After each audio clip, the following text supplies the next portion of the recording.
बाळा, मी तुला एक गोष्ट सांगतो. एक माणूस होता, त्याचे 3 मित्र होते आणि त्या माणसाच्या मृत्यूच्या अखेरच्या समयी ते 3ही मित्र त्याला भेटायला आले.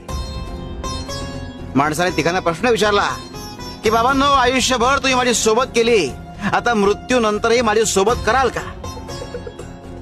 त्यावर पहिला मित्र म्हणाला की आयुष्यभर मी तुझी सोबत केली, मात्र आता माझा नाईलाज आहे. दुसरा मित्र म्हणाला की मी तुझी सोबत तुझे अंत्यविधी पूर्ण होईपर्यंत करू शकतो.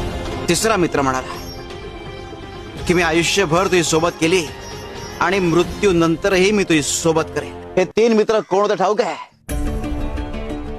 धन, कुटुंब आणि कर्म.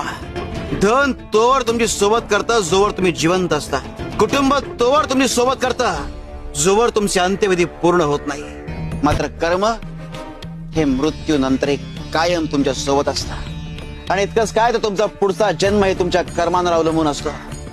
तेव्हा कायम चांगले कर्म करा आणि स्वप्न अशी पहा ज्यात स्वतःच्या आधी इतरांचा विचार सामावलेला असेल. शिव शंकर शंभा.